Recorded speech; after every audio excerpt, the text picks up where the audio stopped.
اسرائیل کو اس اسرائیل کی اب لانگ ٹرم اسٹریٹجی کیا دیکھ رہے ہیں؟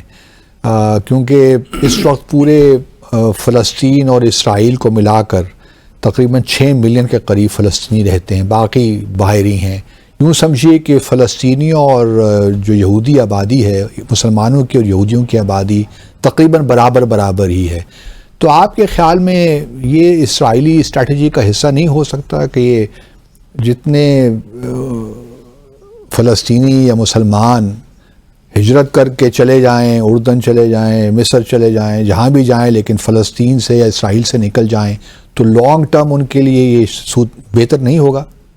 بہت اہم سوال آپ نے کیا. میں ایک مختصراً ایک لارجر جیو پولیٹیکل کانٹیکسٹ میں اس کا جواب دینے کی کوشش کرتا ہوں. میں دیکھتا ہوں کہ تقریباً پچھلے 45 سال سے دنیا میں جو زیادہ تر جنگیں ہیں وہ ایشیا میں اور مسلم ممالک میں ہوتی رہی ہیں.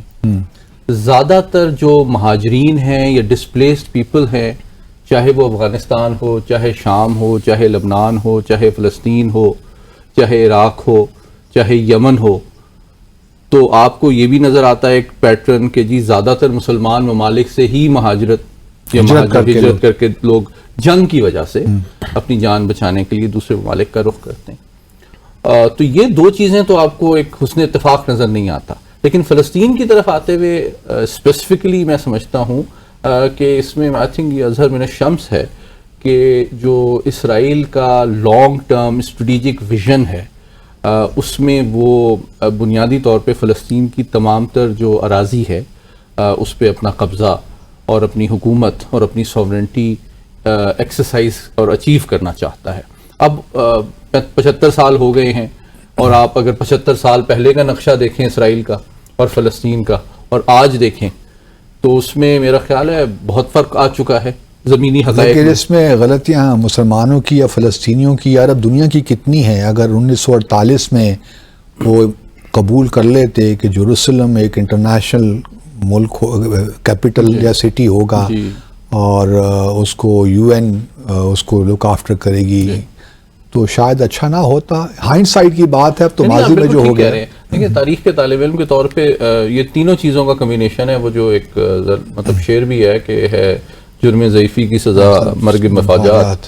تو وہ پاور جو ہے 75 سال سے وہ بھی فلسطینیوں کی سائٹ پہ انفارچونیٹلی کوئی بھی بڑی پاور پرماننٹلی یا سگنیفیکنٹلی نہیں رہی ہے. دوسری طرف جو ہے اسٹیٹ کرافٹ اور ایک اسٹریٹجک ویژن بھی کہ کیسے ان حالات میں اپنے آپ کو آپ نے نیویگیٹ کرنا ہے، اپنے انٹرسٹ کو، اپنی ٹیریٹوریل انٹیگریٹی کو، اپنی سوورنٹی کو کیسے پریزرو کرنا ہے، کیا الائنسز بنا کے کرنا ہے، کیا بینڈ ویگننگ کرنی ہے کسی بڑی طاقت کے ساتھ.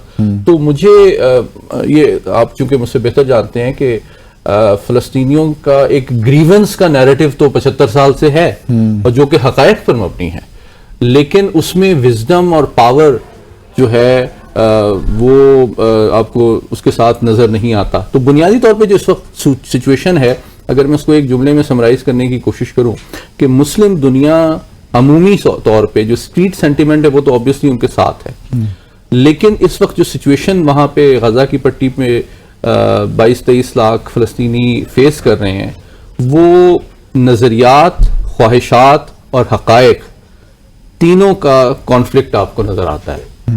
کہ مسلمان آپ کو ہر جگہ مار کھاتے ہوئے نظر آتے ہیں دنیا میں، اور ان کا کوئی والی وارث بھی نہیں ہے. وہ کبھی بائی پولر ورلڈ آرڈر ہے، کبھی یونی پولر ہے، ملٹی پولر کی طرف جاتا ہے، لیکن کوئی پرماننٹ الائنس سسٹم کسی پول کے ساتھ آپ کو مسلم ورلڈ کا ایسا اس شدت، اس استقامت کا نظر نہیں آتا جو کہ آپ کو امریکہ کی اسرائیل کے لیے نظر آتی ہے.